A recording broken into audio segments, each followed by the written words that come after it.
Hey guys, it's Rich with your Monday Spot in the Pagan Perspective. This week we're talking about which crates and boxes and things coming in subscriptions. So this week's question comes from mikeygaw, who asks, has anyone on the channel tried the pagan themed crates available through cratejoy? What were your thoughts on the value of the ones you received? If you haven't tried them, what's your thoughts on the idea and the value perceived from the description?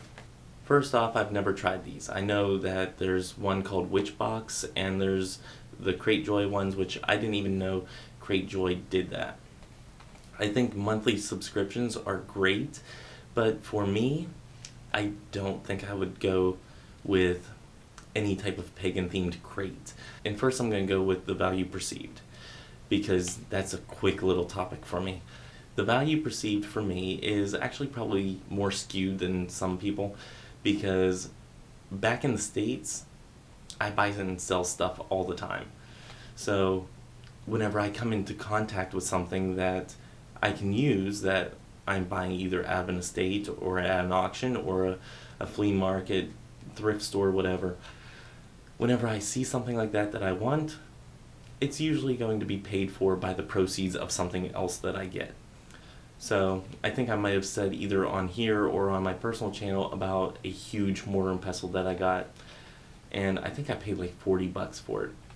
And I knew that I would use it, I knew that I really wanted it, and I knew I wasn't willing to sell it.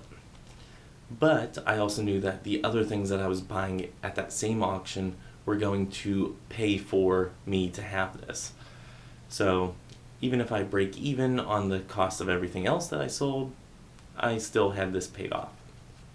And, basically it was free. So whenever you're talking this type of mortar and pestle, which whenever I get back to the States, I'm definitely doing a video on it on my personal channel. So whenever it gets unpacked out of all my stuff, you guys will see it. But like I was saying, my personal view on the perceived value is a little skewed.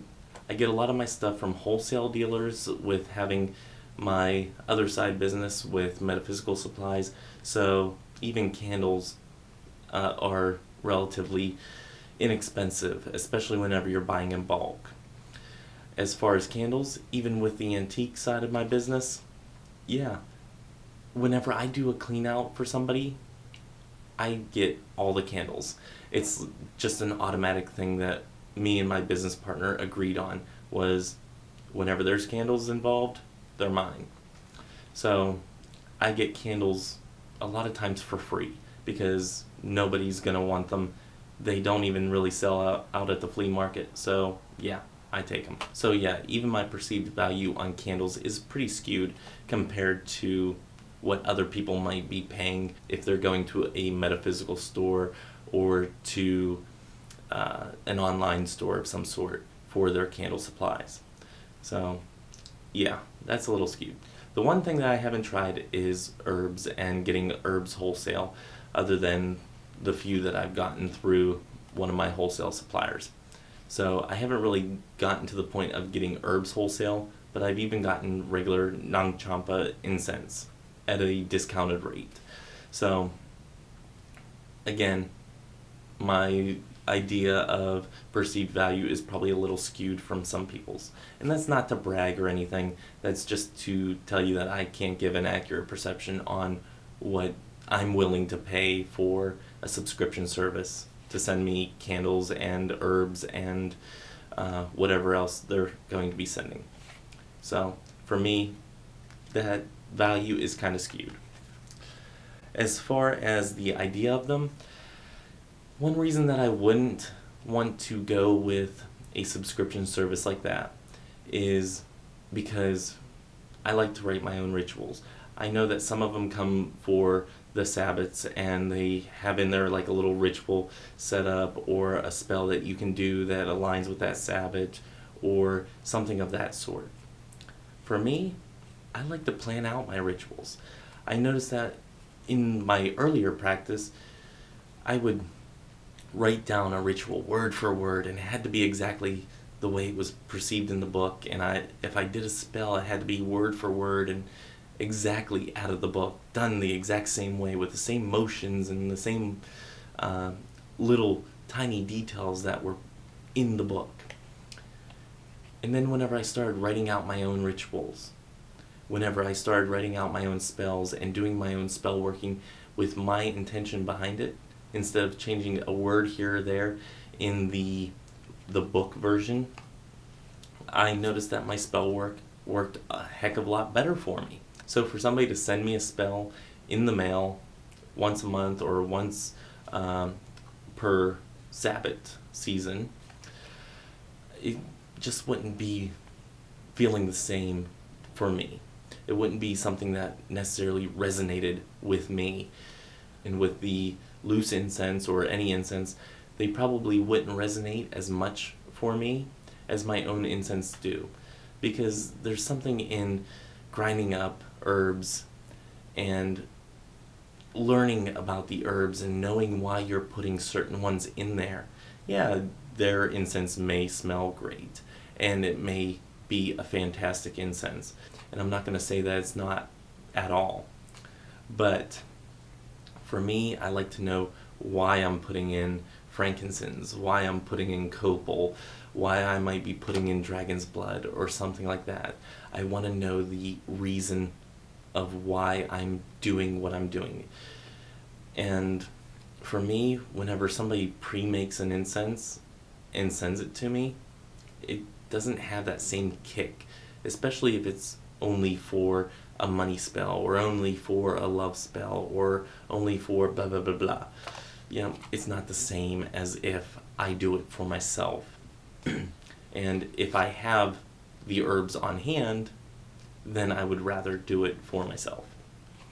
It's just a part of my practice that I actually really, really, really enjoy whenever I actually have the capability of mixing those herbs and doing that type of intention setting whenever I'm making an incense. So yeah, I would probably not appreciate it as much as if I didn't have accessibility to herbs and had the ability to burn herbs.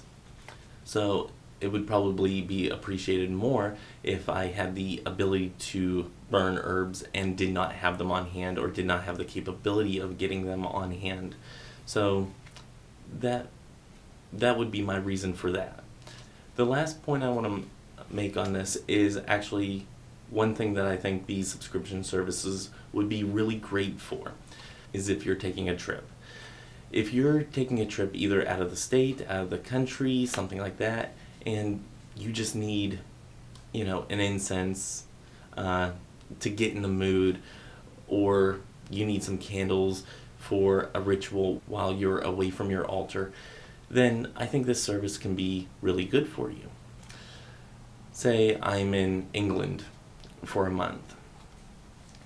If I were in England for a month, staying in a hotel room where I can do a ritual, and I ordered something through one of the subscription services for a one-time deal, and had them send it to me, yeah, I can burn through the incense and I can burn through the candles and not have to take a traveling altar with me.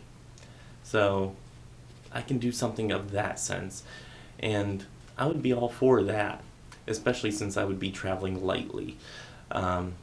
So yeah, I can understand that one if you do it as a one-time thing. And that's not to say that I will never use any of these services. I'm just saying, as of right now, I don't really see myself using any of these services. And that's nothing against people who do, and that's nothing against the services themselves. I think their heart is in the right place, and I think that it is a good idea for certain situations for me. And it might be a good service for somebody else out there. So, with that, I think I hit all the points that I wanted to hit. So, I will see you guys next week, and until then, may you have love, hugs, and ladybugs. Bye-bye.